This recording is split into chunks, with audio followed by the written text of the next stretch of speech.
I'd like to talk about or ask about doubt, which is what you started off with today. Yeah.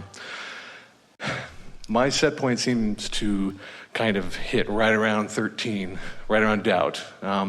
Sometimes I'll, pull down into worry or go up into contentment, but... So by set point, let's just define that.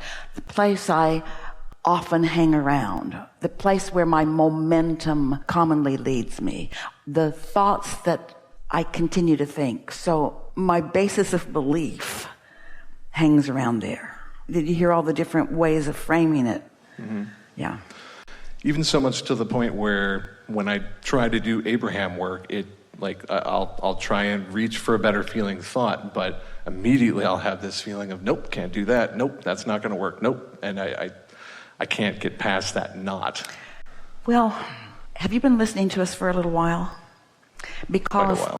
As you listen to us for a while, we're talking about a year or two or a decade or two, we're talking about experiencing with us and being part of the evolution of the way we are explaining things.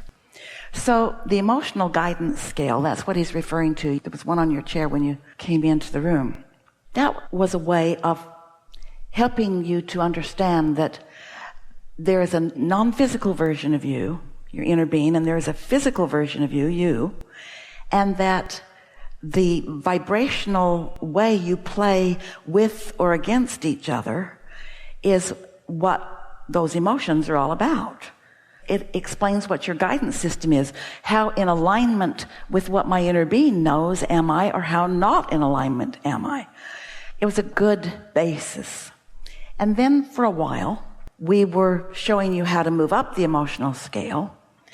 But really, when you think about it, if you're looking at the rungs of a ladder or even the emotional scale, and you feel like you're stuck in this place, any effort that you make to move from that place is not helped by the law of attraction, who you've already explained to, this is where I am on the emotional scale. So we get why it's hard to move up the emotional scale, because where I am is where I am, and where I am is where the law of attraction is bringing stuff to me. So sometimes you have to just step away from the specific pronouncement to myself of where I am and take another approach. And so here's something. We want to play with you about this and see if this shakes some things loose in an easier way. Have you noticed, especially if you have other people that are around you who are watching you, who have been counseling you or guiding you or mentoring you or just observing you, that it's easy to feel defensive about what they observe about you. As others proclaim, well, I see that you're doing such and such, in a sort of accusing way, don't you find yourself feeling defensive? Mm-hmm. And so we want to focus just for a moment on what defense is. Defense is when you feel attacked and you want to explain. That's a rudimentary definition of it, but it's basically what it is. And so we just want to point out that whenever you are defending or justifying or rationalizing or even explaining, you're pushing against, and you're often, in fact, usually pushing against something that you want, but you're still pushing against it. Since we started having this conversation, it's new, as we're talking about new ways of explaining things. We haven't been talking like this for very long, and maybe 3 or 4 gatherings.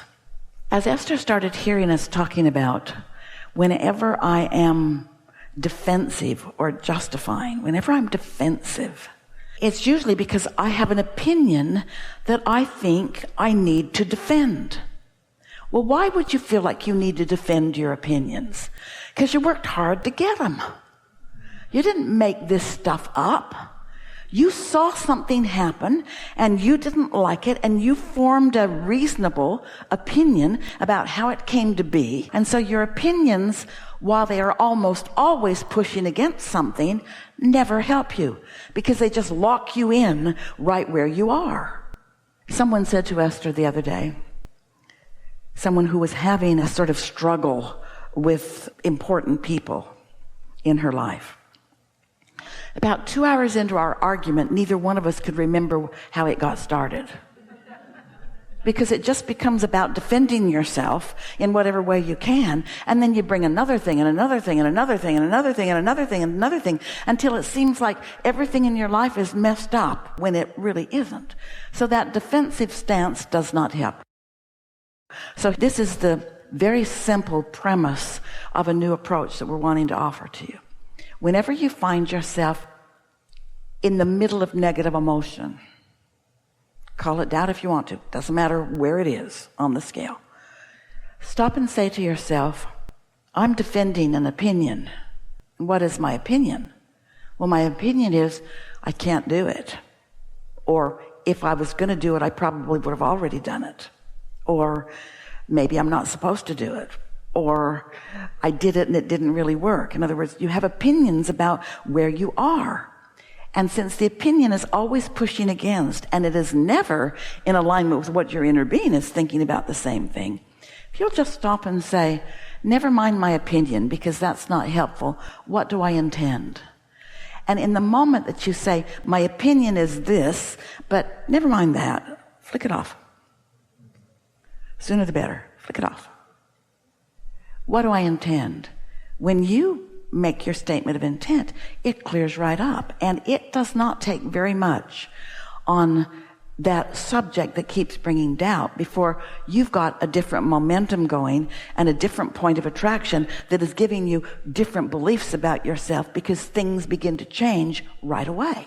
It is a normal thing to doubt something that you've never experienced yourself, unless there's a whole lot of evidence. But even then, words don't teach at all. We are surprised you listen so long to us.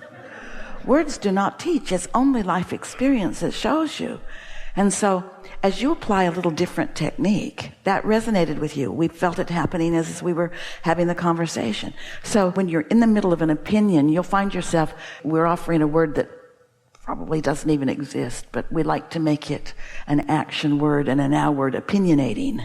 When I am opinionating, Esther says, well, I'm opinionating. I'm opinionating, meaning I am defending something that isn't helping me, but I'm going to do it because I know I'm right. So when you say, oh, enough of that, what is it I want? It cleans so many things up in such a quick way. You'll find yourself not even thinking about where you are on the emotional scale because you're just feeling so good so much of the time.